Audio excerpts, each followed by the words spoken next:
é aceitável essa confusão, Priscila, para as perspectivas materialistas, né? Então, algumas pessoas vão justificar pelas questões genéticas, pelas questões neurológicas, algumas pessoas usam o termo depressão orgânica, né?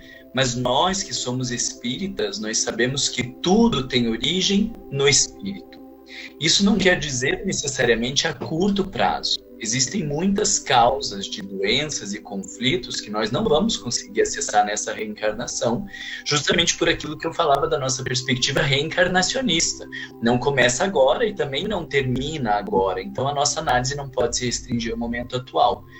Mas quando nós olhamos para a doutrina espírita, nós sabemos, isso é pressuposto, de que tudo começa no espírito, de que inclusive a forma como as células começam a se multiplicar, elas são orientadas pelo perispírito, são orientadas pelos conteúdos da alma, incluindo as virtudes e todos os conflitos que nós temos. Então, parece uma loucura as pessoas olharem para os transtornos mentais e quererem atrelar as questões biológicas sem perceber que são manifestações da alma. E aí gera um conflito lá no centro espírita, porque a gente vai querer curar tudo com um trabalho de passe, colocando nome na reunião mediúnica, atrelando aos obsessores como se fosse um problema lá fora.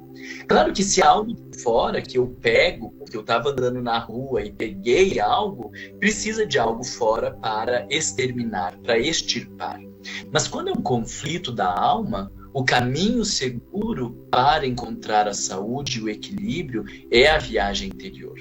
Então, a depressão, por exemplo, ela é resultado de conflitos que nós temos. Conflitos de culpa, conflitos de medo, né? Dificuldade de administrar algumas experiências da vida. Eu faço uma analogia, que eu gosto bastante, de pensar a depressão como um monstrinho lá dentro. Né?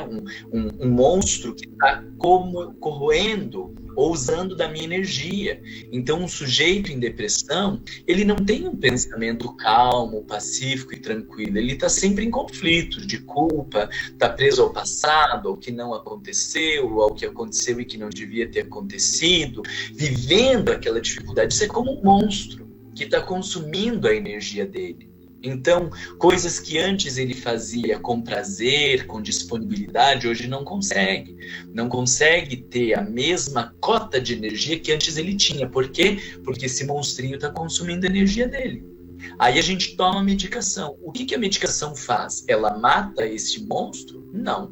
Ela simplesmente nos dá uma dosezinha a mais de energia.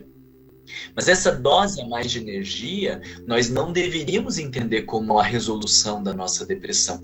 Nós deveríamos entender como um benefício, um gás a mais, a gente se sente melhor para agora entrar e lidar com os conflitos. Aí quando eu começo a enfrentar esses meus monstros e lidar com os conflitos, o médico pode começar a baixar a medicação e a gente vai ficar bem, porque a gente enfrentou a nascente destes males. Agora, nós tomamos a medicação, temos um extra de energia, nos voltamos a sentir disponíveis, interessados, envolvidos e esquecemos que existem conflitos lá dentro de nós. O que vai acontecer?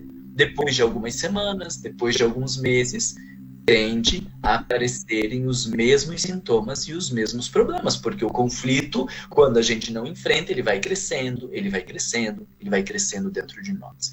Então, veja, não é uma postura contrária à medicação, mas é de que a gente faça uso dessas coisas para ter energia para a viagem interior. Ninguém cura a depressão com remédio. O remédio dá um respiro para a gente enfrentar os nossos monstros internos. Ninguém cura a ansiedade com remédio. O remédio ele dá um alívio nos nossos sintomas, uma organizada na vida, para a gente poder enfrentar os desafios internos.